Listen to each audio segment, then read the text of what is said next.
Good morning to you, our audience.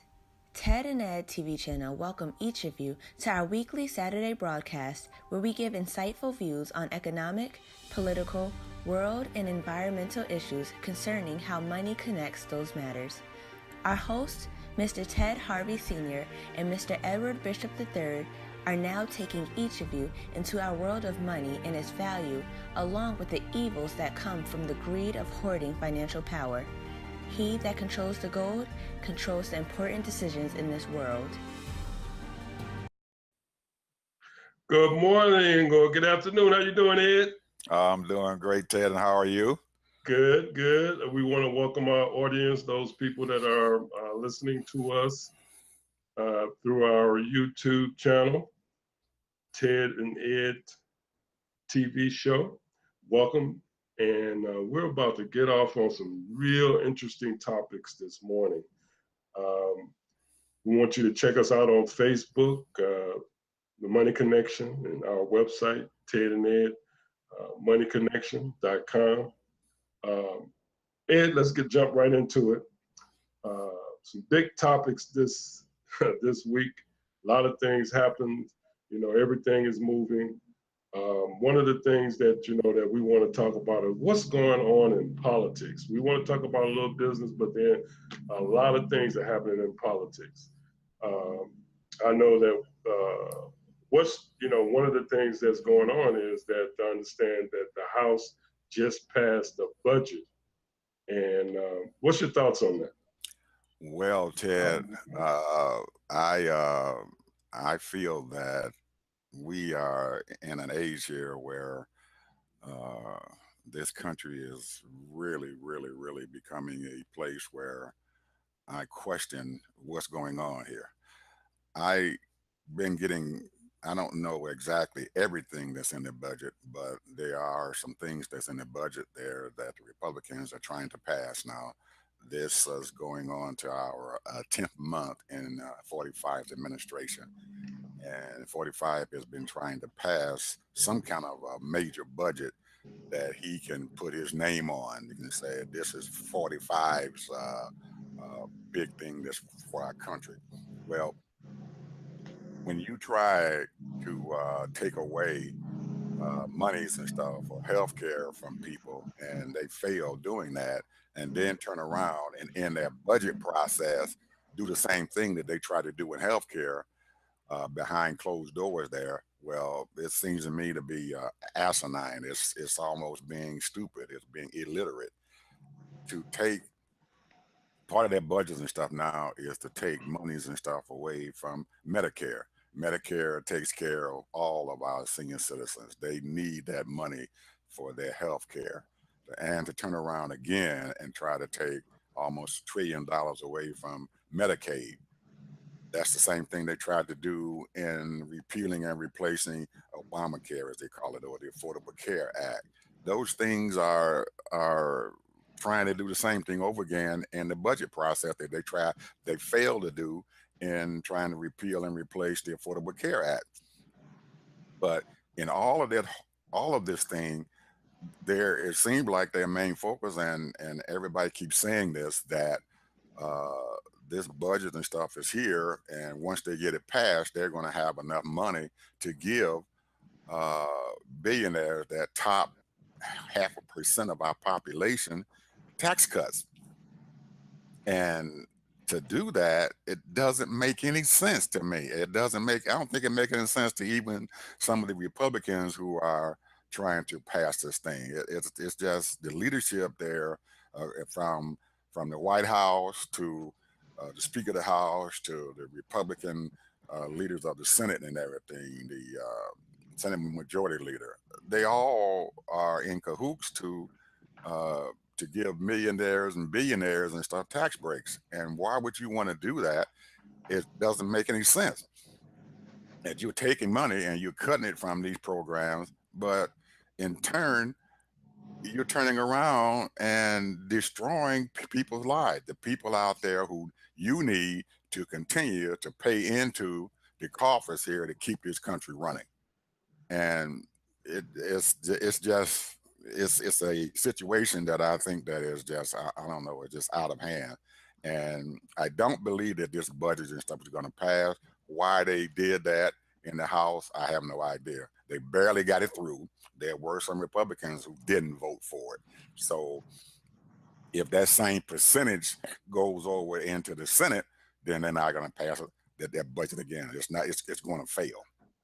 So uh, we need a Congress and a White House that is going to be compassionate and everything for our country. That's going to think about the well-being of the entire population instead of that top 0.5%. And until they realize this, I don't believe that Republicans are going to be able to pass anything. There's going to be no legislation and stuff being passed at all.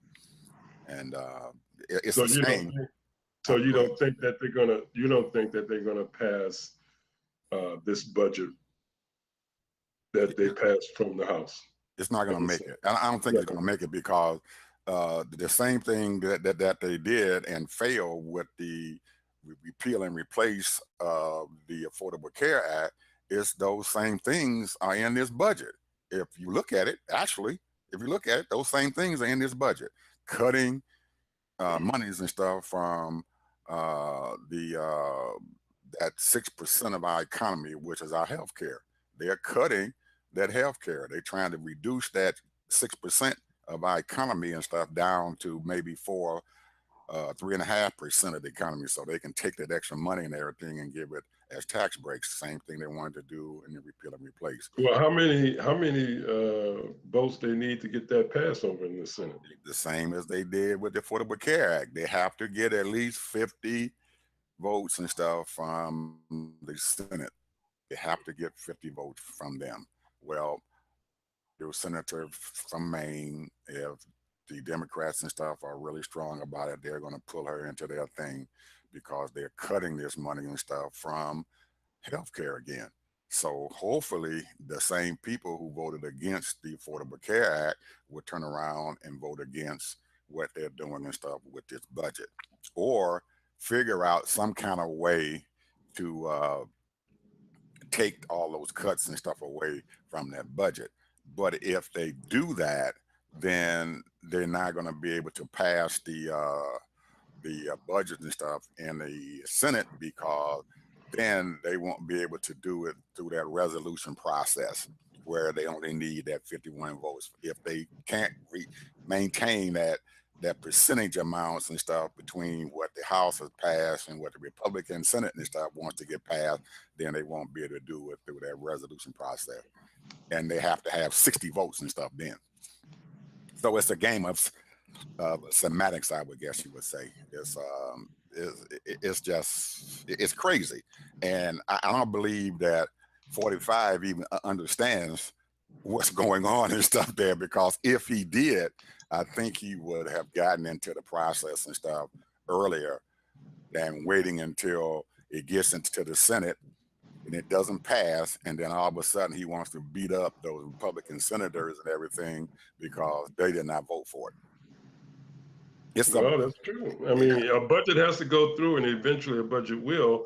However, are the Democrats strong enough to fight this thing and then revise that budget? I mean, obviously, they're not strong enough in the House, to try to come up with some things because they won't even come to the table. Well, it's like it was during the Affordable Care Act, trying to get that thing. Finally, the House got enough of their people to come across and vote for that thing, and that's what happened and stuff now. But instead of being a process that took a lot longer, it was a shorter process because your leaders and stuff there in the House had already laid the groundwork for the passes and stuff of this particular bill. And I think what's going on is that if you look at what's happening, the House and stuff wants to be able to say, we passed the budget. The Senate can't do anything at all. They're the ones that's holding this thing up. Whereas the leadership there in the House already knows that when they pass it, it's not going to go through anyway. So they're just going around and around in circles, just like in a merry-go-round. You just keep going around and around and around, and you can't get anything accomplished. Well, we know, you mentioned the Affordable Care Act.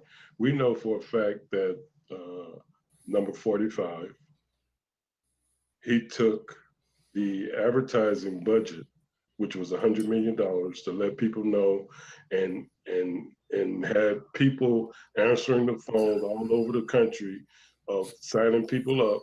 He cut that budget to $10 million from $100 million. So that's going to decrease as far as the awareness and re-signing people and what have you. There's a petition right now on Facebook that people are, doing their own advertising on Facebook and Twitter and all of that, for people to re-sign up for Affordable Care Act. But then at the same time, a lot of these people are cutting their budgets all throughout the state to even support the Affordable Care Act. So basically, what they're doing is they're sabotaging or destroying in a slow death of helping these 20, 25, 30 million people that's using the Affordable Care Act to try to make it harder and harder and harder to use. Well, if you actually look at it, Ted, and to the audience out there, he did this, but it doesn't actually hurt your enrollment period, because just like you said, there are different entities and stuff out there, like your hospital group, your AARP, everybody who was involved in that healthcare thing. What they're doing is that they're using some of their budgets and some of their time and some of their ways and stuff of them getting the word out to people that enrollment period comes up in November, and there's only like a 2 months time span where you can come in there and enroll into a healthcare program. And in actuality and stuff, that enrollment period and stuff covers a lot more people than they're trying to accomplish, because they are trying to get those people who aren't under insurance, who don't have a health insurance plan, to come in and to be able to get health care. Well, it also has something to do with the federal health care budget also and everything, because your federal employees also have a time period and stuff when they can change their insurance companies and stuff, depending on what it is. And they call that the enrollment period. I know my wife's involved in that because she's a federal employee, ex-federal employee, and she retired and stuff now, but she has that enrollment period also. But we're kind of satisfied with our health plan. But there are other people there in that federal health care thing that can come in and change their insurance companies and stuff, their health insurance companies and stuff, and find someone else, and they allow them that time period in which to do that. So 45 has came in and said, well, we're going to cut this budget. Well, in actuality, it really only hurts the real pain and stuff is on the people and stuff who are being hired out there in the media industry and stuff and everything, who uses that money and everything to put on TV program to promote this thing on your local television programs and all that. So all they did was just cut out the those people with the money, their money that they can get for doing this, and it didn't actually hurt the people and stuff who are out there. It does hurt, but it doesn't hurt them as bad. That's because you have those other groups out there who are filling that gap. Now, I understand also that what he did was he shortened the length of time that you can sign up. Yep. So, so they're like what they're doing is sabotaging. But moving on. He's trying, but all we have to do is stay focused and stuff. And I would tell our viewers and stuff out there who are looking, I stay focused on what's going on, because a lot of times what happens is that nefarious people can come out there and do bad things, but as long as you are staying focused as to what's going on, you can overcome a lot of those bad things that's happening out there. But go ahead. Okay. One of the things, of course, what happened in the last couple of weeks, and we know that's been really devastating. What's going on with Puerto Rico and U.S. Virgin Islands, all our Caribbean islands? What's going on with that, as far as assistance. You know, I mean, we saw a lot of negative things that were going on in Puerto Rico, you know, and I constantly see that on Facebook. We see it on television 24/7. A lot of devastation that's going on. What's your Well, feelings about that? oh man, this is hour 45 is there's something wrong with him. I mean, and I think everybody by now know this. I don't believe that he really actually understands the implications of what has happened over there. That he first started out not knowing that uh, that Puerto Rico had was all the people who occupy that island are U.S. citizens, not just Right, part of them, all of them. He didn't right, realize that at first that this was, and why he didn't realize this, being 70 some years old and supposed to be a successful businessman, that he didn't understand this is beyond me. And but anyway, because of that, it seemed like every time uh, that he finds some things out and people correct him, or if they do something and everything and stuff to him to make him seem like he's a moron, as his Secretary of State called him. The word is they call him a effing moron. Okay. But he's proving every day that what the Secretary of State said is true. Because as a moron, if you tell him that he is wrong, then he turns around and he tries to destroy or make his followers or his constituents think that what they're saying is, and he uses the word all the time, fake news. So he's telling everybody that we're doing great over there. We're doing just like we did in Texas and Florida. Everybody is there and they're working and they're doing that. But it's not true.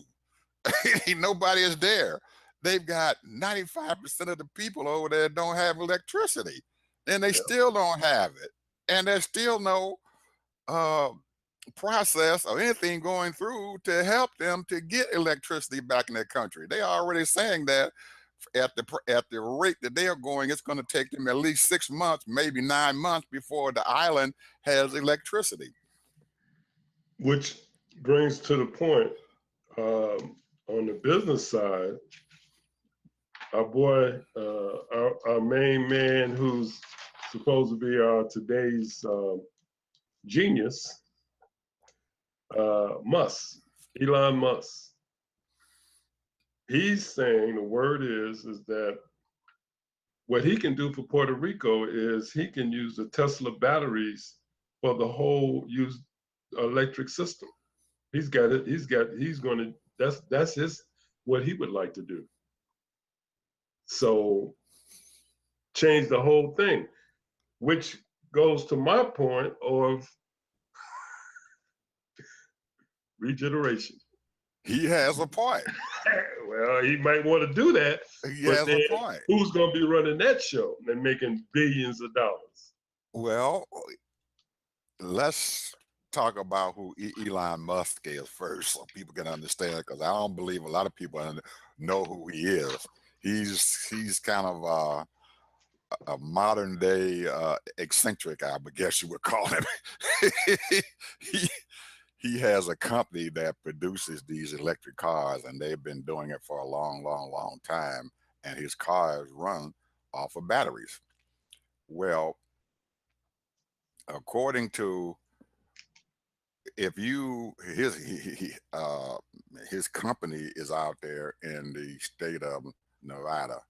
Last year, my wife and I took a long trip and everything across the country and stuff. When we spent about 2 months out there traveling, one of the areas that we went through was Nevada, and you have to be out there to see exactly what's going on and stuff there. He has a huge, I mean, a enormous solar farm out there that he built up and everything to help power his plant that he produces these cars and stuff in. So he is he has a technology and stuff out there that is developing, and it has a real future and stuff, and it might be a good thing for us and everything because of climate change and our need to reduce ourselves from fossil fuel. So in essence, I'm hoping that he does go over there and do what he says he's going to do. Because if he can power up this whole country using his technology that he has without having to string a whole bunch of wires and stuff there to get electricity to these different towns and communities there in Puerto Rico, it might be some success that we might want to happen and to have. I think, in my own personal viewpoint, because from what I'm hearing through the technology people and stuff, is that these batteries that they have been producing for cars and stuff, they have set these batteries up and everything to be recharged and stuff in a shorter period of time than they actually have to be charged up. That these batteries can run for another 4 or 5 hours and stuff longer than what they normally has. And so what he has done was he has given his people and stuff the technology and stuff to allow these batteries that he had brought over there to Puerto Rico to run for that extended period of time, and to use that solar energy and stuff that comes out of the sun and stuff and everything to power up these batteries and stuff there. So as I'm saying, this might be a good thing for Puerto Rico. I So Puerto wouldn't look Rico is going to be the test market for this whole technology. for Elon Musk. And you're right. He can make billions of dollars and stuff off of this thing, but you have to. I don't think Elon and all the other folks out there understanding everything that Puerto Rico is already in debt and stuff to the tune of what, 70 $50 billion. billion and stuff right now. But um, Elon might be able to get himself into that market and stuff there and everything, and what he is doing and everything might prove to be a savior for 45, to make him look. Because, and then he's always been a person who uses failure and stuff and finds something positive going on out there and saying, well, because I did what I did, now they're able to do this and they're able to do that. So if Elon Musk comes in and fills that void and everything, and he does let these towns and stuff have their solar powered electricity off of these batteries and stuff, it might be a good thing for him in the long run. Yeah, well, we'll see what happens, but right now it's just conversation. Absolutely, but Puerto Rico still has a big crisis though, Ted. Oh, yeah. We can't electricity is not the only crisis that they have. They don't have water and stuff there. A lot of the homes and stuff have been totally destroyed and stuff there. There are roads and stuff that are impassable and everything, and nobody has brought anything in. And you have people from FEMA who are sitting there in a big stadium and stuff waiting to get guidelines and stuff from the White House that is dysfunctional. So you got people on the ground, but they don't know what to do. They've got food, they got water and stuff sitting there at the ports and stuff and everything, and they can't distribute this stuff out to the people who need it. Big carts ready to go. Yeah. That's a crime. It's a crime. People are starving. They don't have medicine. Diabetics don't have medicine and stuff that they can have. Dialysis, people who are on dialysis because they don't have what they need. And you got hospitals and stuff, over 2/3 or 3/4 of the hospitals are destroyed. They don't have no place to house. They're sick.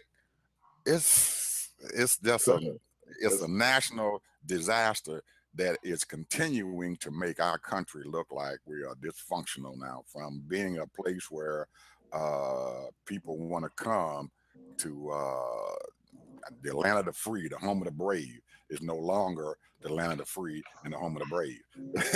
Well, that's been going on for years, and we know that this country's been dysfunctional for years. It's just coming to light now because we see so many different fascists, different people, have their own little niches and wedge issues and all of that type of thing that's going on.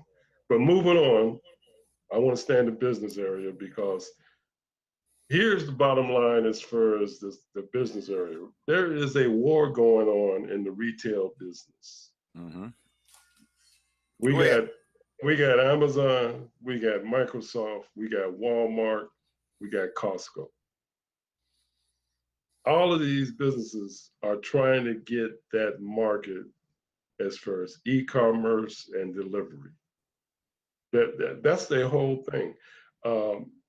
They're trying to get that consumer business as far as the grocery market, the retail market, and they want people to do e-commerce. They want people to, come and, so for your convenience, you don't have to worry about going to the store anymore. Just order what you want online, we'll deliver it for you. Costco is making a lot of money retail wise, and now they're breaking into this business and they're trying to really, they battle on Amazon, with the delivery service and the e-commerce. And we know what Amazon is doing. I mean, they're trying to take over all types of businesses and what have you. Then we got and then of course Walmart is in there too. They're trying to do the same thing. So you got all of these people that have these retail stores all over the country now, and Amazon is constantly building more stores and what have you. But there's another war that's going on too. We have Oracle and Microsoft. They're battling, trying to take over the software business, and the other companies that battle. So the capitalism is just right now is going to a whole new level because digital is taking over. I heard the other day, or I read an article not long ago, that Newt Gingrich said that the millennials are texting too much. That's the way of the world right now, man. The way of the world right now is digital. And digital is taking over. That's how you can make your money. We talked about a little bit about that last week, as far as using your iPhone or your phone and your laptop, where you can make money in all kinds of ways as far as making what we call a side job. So I think that if you look at the whole thing is that these companies are battling to try to satisfy their board members and their investors, and long as they're getting those profits. And then what they do is, in the marketplace, a lot of these companies that are from quarter to quarter, they are reinvesting those profits right back into the company and buying their own stocks back, which makes them look good in the long run because they're showing growth. But it's only a small percentage of people are investing in the stock market. Something like 25% of the people in this country, and then you got another 25% around the world. So basically, when you say you're seeing the stock market go up in all categories, and all they're doing is basically buying their stock back. That's all they're doing, and keep those numbers up high. And then that way, the big companies or the government companies, or when I say government companies, I'm talking about these people that are investing for retirement, are looking for ways that they can make money too. And they're looking, and if your stock is going up, they're going to get those billions of dollars that people are setting aside for their investment, for their retirement. And so that's the game they're playing right now. They're relying on those big dollars for retirement, to invest into their company. Forget about the small investors. Them days are over. Those days are over. Unless you know what you're doing. Day trader, was real hot 10 years ago. If you don't know what you're doing, you're done. Because 70% of the market right now is done automatically anyway. And then the rest of it, you get these day traders that know really what they're doing. And they're up on it. They got 4 or 5 computers on it, and they're making, a few $1,000s a day, and they're gone. So anyway, I wanted to just mention that. I got 2 things and stuff, Ted, that I want to talk about here with this. One, I'm hoping that from listening to you that our audience and stuff doesn't become overwhelmed with the world and with what's going on out there, because as I tell everybody, even in my blog and stuff and everything, that this world is changing. Those jobs that used to be here in the 20th century are no longer there. They're not coming back. So we're going to have to find a way to make money in this economy. One way that you talked about was the stock market. That's good. Anyone who understands the stock market, let them stay in the stock market. But we have to find a way, find a way to be able to make money in this niche market. And the first thing you talked about was Amazon, Walmart, Costco, and all those people, and they're going into this e-commerce phase. Well, if you understand e-commerce, then there's a way to go in there to make money. First of all, if you buy this stuff online, how are you going to get it? I didn't find this out until last year when I was out buying a computer, and I got this computer at a decent price and stuff on Amazon. I said, oh man, I got this nice thing. And I went on there, I ordered it, paid for it and everything on Amazon. And I sat there and they gave me a date as to when this item was going to be there at my house. And because the item was so expensive, I had to be there to wait on it so I can sign for it. So I waited, day came up, no computer. Oh man. So I go online to find out what's going on here. Well, it's not going to be there until the next day. I waited the next day. Time is supposed to be there, no computer. I calls up the FedEx who was supposed to deliver this item, and they're telling me, oh, well, our person and stuff is out there and they're going to deliver this product and everything and stuff to you. Don't worry about it, Mr. Bishop. Everything is fine. So the time that they supposed to have been there, nobody shows up. So I calls them back up again. Where the heck is this guy who's supposed to be, FedEx is supposed to be bringing my item and stuff here?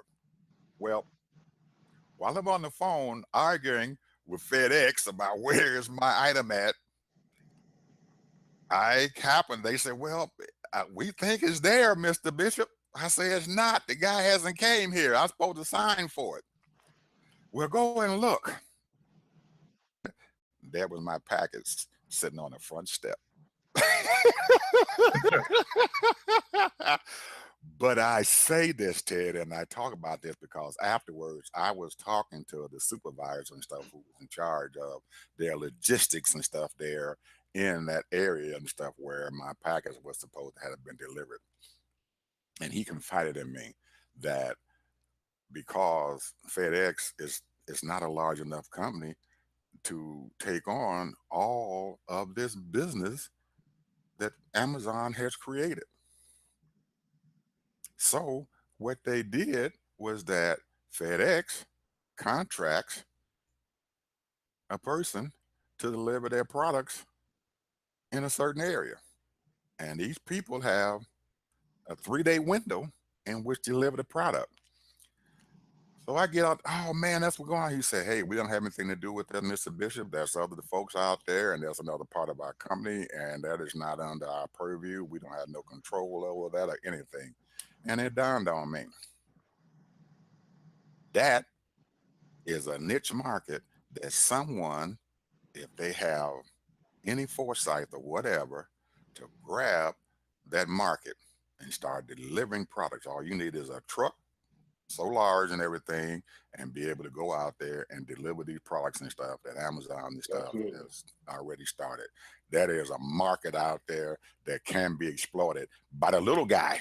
I'm not talking Mhm. about these big corporations, by the little guy. He can have one little truck and have a driver, or he can have a partner and they can have two trucks and they can be out there delivering this stuff, because this e-commerce business is not going away. FedEx is not large enough to handle it. UPS is not large enough to handle it. And the Postal Service is overwhelmed with these packages. So that's a niche market. So that's why I say we have to find a way to be able to make money in this market. Everybody can't be stockbrokers. Everybody can't buy stock because they don't have that kind of money. But there's a way to make money, but you have to understand the business out there to be able to make money. We talked about Elon Musk and his batteries and stuff. Elon Musk is just a person and stuff out there who says we're going to take our batteries and do anything. But look at the amount of people and amount of work and the amount of money that's going to go into putting these batteries and stuff out there in Puerto Rico.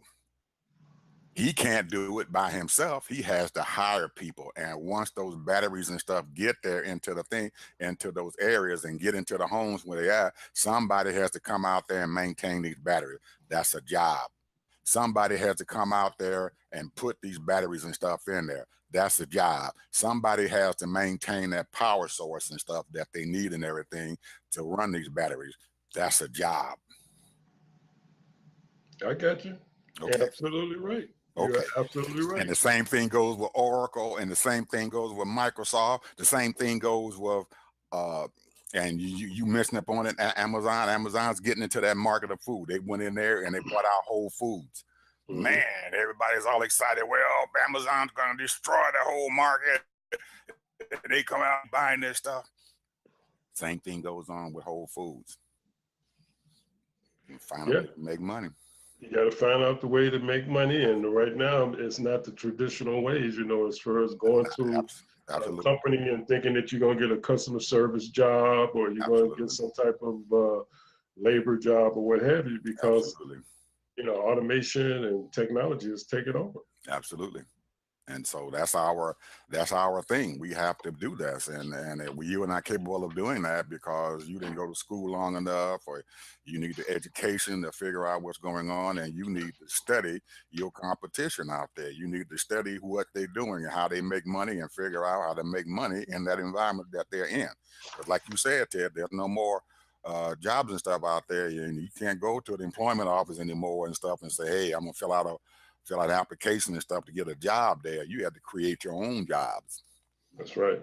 Absolutely. And one of the jobs that's right now, I just want to bring up something, the power of capitalism. This is something I didn't know and didn't realize, but I should have. Do you realize that the youth sports generate $9 billion?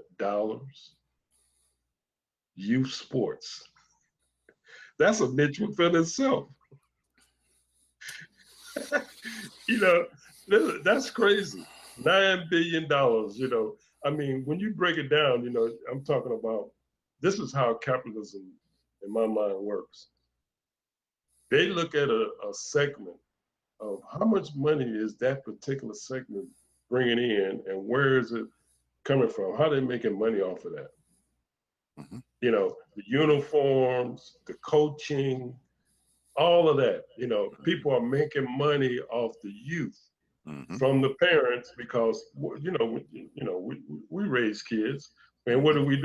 We had them playing basketball, baseball, and some people, they did football, soccer, and that's a tremendous amount of expense for a household.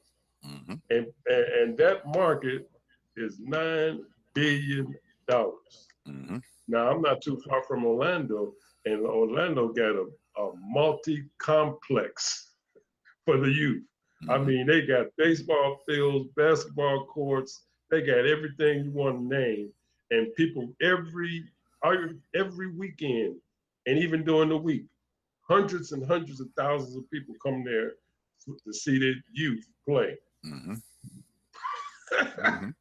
No, but I just wanted to bring that up. I Well, mean, that's the stuff. just speaking about that, Ted, I'm looking at my mind is just running 1,000 miles an hour. How can I make money in that market, or anybody else can make money into that market? Because even though it, it it is a good thing that the youth and stuff have something to do, have something to keep themselves busy, have something to exercise their minds and stuff and everything. So, but they also their money. It takes money and stuff to do that, and there's money in all of that market. There's a niche market and stuff out there, and there's money being made there if you want to make money. I when I first came down here to Georgia and everything, I used to be a youth football coach and everything, but I came down here and I wanted to get involved in sports again and everything. So what I did was wanted I applied to be a referee, football referee. Well, that got to be a business and stuff for me, and that was extra money that came into my pocket because they Absolutely. have to pay me to be out there on that field for these high school football games. Man, the money was great. Yeah, yeah, It absolutely. filled a gap that I'm looking at now, and everything said maybe I need to get back there and start doing some more refereeing and stuff. It took me a little time to do it. You have to go and you have to get the Absolutely. books and everything and do a little studying, pass a test. And once you pass your test and everything, then you go out, get your uniform and you buy that. But once you do all that, Yeah, you make there's it. a, You you're can going do to make, what, 2 or 3 games a weekend well, or during the week. Friday night was our biggest time, and we made almost $100 a night just being on the field for like 4 hours probably. And then after that, on Saturday, we had youth football, and sometime I would do 6 games. And heck, yeah, I would in the 6 games, you can probably make $350, $400 and stuff and everything just being out in the field. You're out there for a long time, about 6 hours and stuff and everything, but you're not doing anything. You're just out there blowing a whistle and understanding rules and regulations and helping these kids and stuff be able to use good sportsmanship, play together and stuff and everything. And there's a win and there's a losing and stuff out there. And I see all these coaches and stuff out there, Ted, and everybody's into winning, but somebody's gonna lose. And we have to let our youth and stuff know. And that was one of my things and stuff when I was out there in the field. I would see these kids that become demoralized and stuff and everything. And the coaches was sitting out there hollering and screaming at them. But somebody's gonna lose the game. Absolutely. And somebody's going to have to tell these youth and stuff that winning is important, but understanding how to lose is also important because you're not going to win every battle out there. And as they grow older and stuff and everything, they're going to have to learn that there's a time period where you're going to lose and there's a time period where you're going to win. And it gave me a big honor and stuff and everything to be out there to be involved and stuff in that, and it really brought a lot of dividends and stuff for me because I had a lot of organizations out there. They always wanted Mr. Bishop to come out there and officiate their games, so that meant that I had more money to be made. So Well, you doing just fine. yeah, because of my philosophy out there on the field. My Hmm. philosophy wasn't like the And rest of the guys out there on that field. They were just out there to make money and they didn't care. hmm I cared about what I was doing and everything, and they walked away with their little bitty monies and everything. But sometimes when it came to doing, they didn't get a call. they didn't get a call. Or when it came to doing the Super Bowl, every year I did the youth Super Bowl game. I was that Oh, white okay. hat referee out there for the Super Bowl game because these coaches and the organization requested to our scheduler, we want him out here on this field. There you go. Yeah, There you and go. a lot of other guys who had more experience than what I did out there on the field didn't get that job, and they were wondering and stuff. They called and scheduled, why can't I get out there and do it? And our schedule had to tell them, say, hey, the organization requested Mr. Bishop to come out there and be the referee. There you go. There you go. So, and in that sense and stuff, Ted, we have to understand and stuff that the more we get involved and stuff and what we're doing, how we do our things and how we present ourselves out there in the world. And that's something that we have to teach our youth and stuff what to do. And hopefully that they will learn about how to get along there out there in this world and stuff that we're in. And then sometimes having compassion for what you're doing and commitment and stuff to what you're doing and everything will bring dividends and stuff down the road. Absolutely, because I know my experience as far as coaching basketball for a number of years um, is definitely, I mean, I'll run into coaches, I run into my ex-players, and they grown now with kids and married, and they still remember me calling me coach. And Absolutely. that was years ago. Hmm. And that was a great experience. And I would probably still be doing it if I would have found a gym and had a gym available to me. But the bottom line is that when you're helping the youth and you're developing, letting them know that winning might be important, but Hmm. the most important thing is you're developing yourself and your skill level and those types of things. Hmm. And you're gonna, you got these coaches, they only want the best player. Hmm. They only want the top player. And Hmm. so they recruit these players and get and put them all on the same team. Hmm. And then a lot of times, we used to get beat. Our teams used to get beat by 15, 20 points. Hmm. And they'd be discouraged. I Hmm. say that's not the issue. The issue is you as a person have to get better. And some of the players are not as good as you. We got some players that were very good. Some Hmm. players, because see, I would advertise in the paper, in the local newspaper, open basketball at such and such a park. Man, do you realize, man, I had 50 kids show up for tryouts? Mm. And let me tell you, I didn't cut one of them. How in the heck did you have 50 kids out there on the bench, kid? I had two guys that helped me, and they weed themselves out, because if you couldn't do the maneuvers and what have you, this game ain't for you. You Mhm. know, we did all kinds of different maneuvers and what have you. And these guys are the ones that some of them got cut from the freshman or sophomore JV squad or varsity squad, and they wanted to get better. And we'll have two or three of them that were pretty good, and went on to play varsity basketball. Mhm. But the bottom line is that they found out that it takes work. Mhm.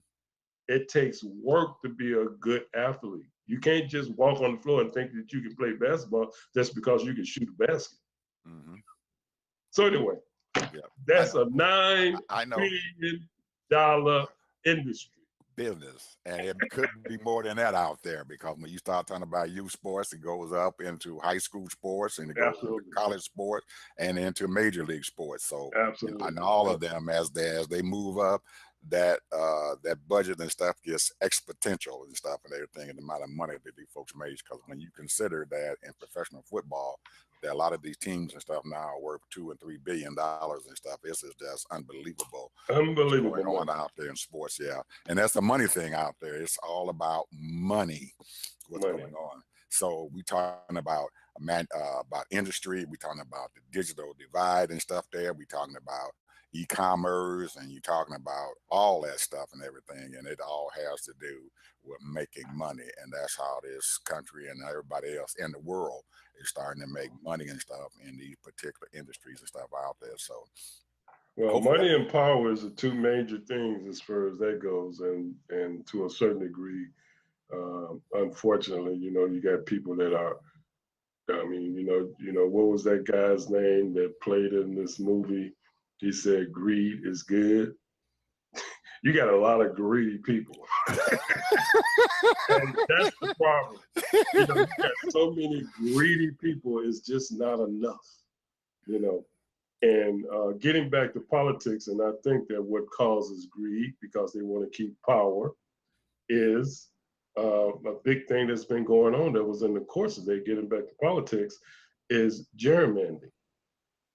Now, this thing is really big. It's been going on for years, but it has really taken on another, because they're directly doing it now. Everybody knows that's exactly what they're doing to keep the the public from separating these people, these voters, so that they can have power and control. In Wisconsin right now, there is it's up to Supreme Court, and they're trying to figure out, is gerrymandering, devastating our voting system? And we already know it is. It's here in Florida, it's in Wisconsin, it's in Texas, it's all over. But I mean, you are a man that is definitely into politics. So, can you explain to the people what exactly gerrymandering is? Because I know what it is, to a certain degree, but what is your take on that? Well, since 2010, the Republican establishment have taken that word gerrymandering and stuff, and they've used it to their advantage. And we and stuff, as independents and Democrats and whatever you call yourself, Green Party or whatever, have allowed a particular political party and everything to take the game of politics and use it for their own means. And they had a game plan going on, and that game plan today is working in their favor. So gerrymandering is bad for other people other than the Republicans. So they have taken, in 2010, they really took this thing, and they really just ran with it. They started controlling, and when you get into politics and stuff, Ted, the one thing that they bring out is they got these different phrases, politics makes strange bedfellows. And one thing that we lost sight of as Democrats, independents and stuff, that no matter what the federal level and stuff is for politics is always local. Absolutely. If you can control your local government, then it will eventually filter up to your federal government. So what they did was they started out in 2010, when these Tea Party folks got involved with it and everything. They started winning seats and stuff and everything in your state governments and in your local governments and stuff. They started taking over and winning seats and stuff there, and how they did it. And then once they won these seats and everything, and they had control of the local politics and stuff there, every 10 years, the states get a chance to draw their congressional maps. So, like I said, in 2010, after they start taking over, they just had a census and stuff then. So what they did, they drew these maps, these congressional maps and stuff. And in these congressional maps, what they did was that they cut out areas and stuff in these congressional maps and stuff, so in their state, so they would be able to put all of the Democratic voters and stuff into one particular area. And then there would be huge swaths of areas and stuff that they used and stuff, and they had the majority of the people that they knew that would vote for Republicans and stuff, and they would be able to continue to have them in their congressional districts, so they knew that Republicans would be able to do it, even though they were taking these minorities and people of color and everything and pushing them off. And sometimes these districts and stuff, man, would look like little snakes and stuff. They would snake all the way down through there, and those lines would be drawn. So they would take all the people and stuff that they knew who wasn't going to vote for them and put them in one district. Mm-hmm. Or put them in two different districts and stuff and everything, to where it favored the Republicans. And so right now, what is happening and stuff, like you said, in Wisconsin, in Florida, Ohio, Texas, North Carolina, and Texas and stuff and everything, these things and stuff now have been bearing fruit for the Republicans and stuff, because now they control both the House, and they control the White House now, and they control the Senate. Well, it really helped the House when they did this, gerrymandered this stuff, but it also helped them to take care of these states where now a lot of these states are being controlled by a Republican majority and stuff. They have Republican governors and stuff in there. And when you have a Republican governor and stuff who's in power and stuff, he has an effect upon that federal election and stuff out there. So we kind of, in 2010, dropped that ball, because everybody was sitting there looking at President Obama, oh, he's our good white hope and stuff and everything to make us go on. And we were too looking at that ball in the sky and everything and not Wait a taking minute, did you care of just say local. good white hope? Huh? Did you just say good white hope? Well, I was saying that they're looking at this ball in the sky and stuff and were not taking care of what was going on down there locally, and now it's came back to haunt us.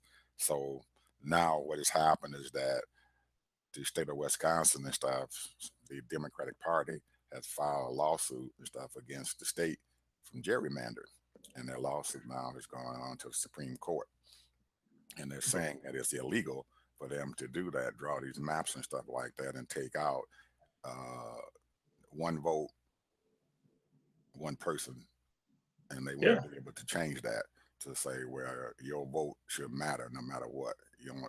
And they've used this system and stuff and everything to do it. Whether they win this battle in the Supreme Court is up in the air. yeah, it's up in the air. And the thing about it is that I think that, and this is just from reading all over, watching Facebook, Twitter, all of these different news feeds, I think people are waking up. They're realizing now that you got to get engaged in politics. You gotta run for office. You got to go in there and go to those meetings, those local meetings, when they have those meetings. You know, the board meetings, the school meetings, and all of those types of things. To get involved and find out what these people are doing with the money and Mm-hmm. what they're doing as far as overall. Mm-hmm. Because there's a lot of people that's out there hurting and they're not getting their share of the pie. Because Mm-hmm. what it basically is taxation without representation. Mm-hmm. You know, they're keeping all the money. One of the things they're doing here in Tampa, a lot of different organizations, minority organizations, they're calling these people to task. You know, you got this USF school that's got a budget of millions and millions of dollars, and less than 1% are going to minorities. Mm-hmm. You know, and on and on. You know, so that's going all over the country. Mm-hmm. People are not getting their fair share of the pie. And then they always talk about what tokenism or, you know, you giving favors to them. No, what you want is fairness. And I think right now, this country is not really overall, it's not being fair as far as spreading the funds that comes in from the federal government, from the state and local, you know, because everybody pays taxes. Mm-hmm. You know, you might not be paying as much as somebody making $150,000, but everybody pays taxes, state tax, federal tax. You pay taxes. You know, every time you gotta get your license renewed, your registration, you Mm-hmm. paying taxes for everything. Mm-hmm. So the funds are not being distributed on a local basis, state basis, or federal basis. Well, Ted, I was like you said, I've been involved in politics for a long time and stuff now, and I realized and stuff doing some of those elections and stuff out there working for Senator Obama and stuff when he first became the president of the United States, that there were people out there. I mean, young folks, Ted, you can't believe this. Where I don't need to go out and vote. What they're gonna do for me? What's it gonna do for me? So there were a lot of times and stuff that out there knocking door to door and everything, talking to people and meeting folks out there in the community and talking to them about the importance of them uh, taking their votes and stuff and everything and using it. And I found out and stuff a couple of things and stuff. Our youth, especially our black men and stuff, with this school to prison program that has been enacted for a long time, that they have disallowed our young men a right to vote because Absolutely. they were felons. And once they became a felon and stuff, they took their right to vote away. and the state legislative and the federal government, everyone and everything has said, okay, yeah, these bad people, they don't have no right to come out to vote. They've lost their right to do that because they committed a crime. Well, it really affected our minority male population. And a lot of them are out there walking around the streets and everything with no hope as to far as what to do or anything. So we have kind of, and we have to take responsibility for our actions also, that we created an environment and stuff that allowed us to be disenfranchised because we want to go out and commit a crime or a felony or whatever, and then go to jail and then lose your all of your rights and stuff. And one of those rights and stuff is to vote. And even if they win this battle and stuff with gerrymandering and stuff, we still have a big problem and stuff out there that we need to attack. And that is to be able to allow those youth and stuff. And you're talking about millions of them out there who are in the justice system and they're out there with felonies and stuff on them and they cannot vote. We have That's to right. be able to get them to go out there and vote and stuff. And we have to attack that problem along with gerrymandering. There are some other things that we need to do and stuff out there also. And also to get out there and start changing these young men's minds that, like you were talking about earlier, you have to vote and stuff. Your voice needs to be heard, and to sit back and because you're only voting for every 2 years or every 4 years for an election, and yeah, it ain't important. It is important because in between that time of when you go to the polls and vote, in between that time, all the decisions about money, big money in the government and stuff, is being decided by a few people, That's which right. means money in your pocket. That's And we right. have to let them understand this. I remember when we start talking about it distinctly, I was down in Jacksonville, Florida and stuff in the 2012 when we was out there knocking on doors for Obama for his second term. And you walk down the street and everything, and I saw these guys and stuff who were sitting there at a doing a barbecue, and I and one of my co-workers who were with me knocking on doors and doing our politic and everything. We walked up there, and I saw these youth sitting down there in their 20s or whatever. Hey man, you're gonna go out there and vote. You're gonna go out there and vote. Oh man, ain't no sense in voting. So I just stopped. I said, "What do you mean?" "Oh man, my vote don't mean nothing." I said, and their mother was sitting there, sitting in the chair and stuff. Their older lady and stuff and everything. I said, "Man, your mother needs you to vote." I said, because these people are deciding about Medicare and Medicaid, which takes care of your mother. They are deciding about the food stamps that your mother gets. They are deciding about the medicine that your mother gets so she can be able to live, not even concerning you because you're sitting out there and your girlfriend might be on public assistance. Well, they're deciding that. If you're home and stuff and everything, if you got in your live in your home and you on Section 8 or rent subsidies and stuff and everything, these people decide if you can get this money. So you have an invested right and stuff to get out there and exercise your rights so you can have a voice and stuff out there and what's going on. And once they started seeing all this, they looked at me and said, "Oh man, you're right." Well, that was only 2 or 3 people and stuff that I was dealing with, Ted. But uh, we have to be able to speak to huge amounts of our youth and everything about as to what the heck going on. And if they don't come together and realize that you have to constantly and stay actively involved in what's going on, that you're going to lose out. And we, as a population and stuff, we get all riled up because Trayvon Martin got killed. Well, he got killed because the Florida legislature gave them the right to do that. Because your legislative said it's okay because you didn't go out there and vote. That's right. So it's a horrible shame, man, that this is going on and that our people, our young folks and stuff are being poisoned and stuff with these ideas and stuff that their vote that does not matter. Because I understand that I know that my foreparents and stuff and everything were hung because they wanted the right to vote, and that personally touched me as a young man and stuff out there in the community, and they personally touch you and everything, that we need Man, to fight for our right to vote. And we fought for all that for all those many years and everything. And to see our young folks and stuff say, I don't see no right to vote, man, it just blows my mind. I just can't fathom them well, saying you that. know, when they even say that part of it, but it's your right to run for office. Hmm. It's your right to get involved. Hmm.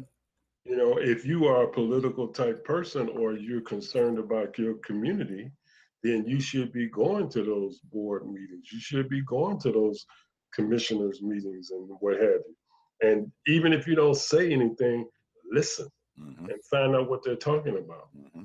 I mean, a lot of them are on public TV. I Hmm. mean, find out what these people are talking about. Hmm. You know, we know that a lot of the goings on is behind closed doors, but still, you can sort of kind of figure it out. You can see why this particular school district is not up to snuff like the one on the other side of town. Hmm. You can figure out why the businesses are not coming to your community when they're going to the other communities. Hmm. Why construction is not going on in your community, but they're Hmm. going on the other community. Absolutely. So if you don't get involved, then it's basically your fault. I Absolutely. mean, it's our fault, you know, Hmm. because you got people that are doing those things, and a lot of people are getting involved, and the people are waking up now. They're realizing. So I think, on a positive note, I think overall, most people right now are realizing, because of the digital, because of the internet, because of things that are going on. If we can just have them stop tweeting about personal stuff Or on Facebook, Facebook. talking about, I don't feel good today or whatever. I mean, ain't Yeah. nothing wrong with that, telling your friends you don't feel too good or what have you. You might want a little sympathy. But Or talking about that's not your baby, that's not your baby, who's but your but I daddy? see a lot of right. I see a lot of people saying, "Hey, there's an opening at such and such a corporation or store or whatever." I see people posting different political issues and what have you now. I Hmm. mean, people are getting more aware. People are realizing that, hey, this is a network. This is something that we can really connect with people, by going through Facebook or Twitter and what have you. Hmm. So people need to keep people informed of what's going on in your community. When Hmm. you're on Facebook and you know something that's going on in your community, you know, you need to let people know and what's going on in your community, because that way we're more informed. Because right now we don't even know what's going on in Philadelphia, because we don't get the news in Philadelphia if you're in Florida. We Hmm. don't know what's going on in California, because we don't get the news on what's going on in California. And the national news, they all they want to talk about is 45. Hmm. So people need to we need to be engaged and talk about some issues. And nothing wrong with talking about your personal stuff. If that's what you want to do, but you need to really talk about what's going on in your community so that we'll know, because all of us are really experiencing most of the same things. Hmm. Absolutely. And we got geniuses out there right now. We got people out there right now that are smart, that are politically savvy, that people that are business savvy, that they're looking and saying, where can I go to help? We need to fill that void, Ted, and that's what Absolutely. we're doing here on Ted and Ed TV channel. Oh, and I wanted to let our audience know that next week we have a young lady who is coming on to talk about the youth, and I'm hoping that our audience and stuff tunes in next Saturday and listening to what she has to say. Her name is Shannon Wallace, and she lives in Chicago area, and she goes to home with Flossmoor High School, and I'm looking forward to that. she has a voice out there, buddy. You're gonna be Our audience is gonna be in for a treat. I just found out this morning and stuff talking to my wife, because that's her first cousin's daughter, that she also has her own high school radio program that she is working on. So um, please tune in next week and listen to Shannon and what she has to say.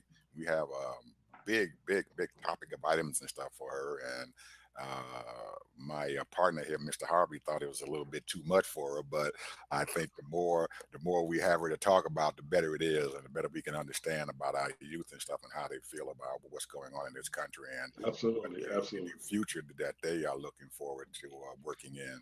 So anyway, we're Well, about it's at the yeah, end here. we're about done today, and I'm looking forward to next week. And you know, we're once again we want our guests to check out our website, TedNet Money Connection. Check out our Facebook, The Money Connection, and keep informed and stay engaged. Thank you very much for viewing us, and hope to see you next week. Bye bye.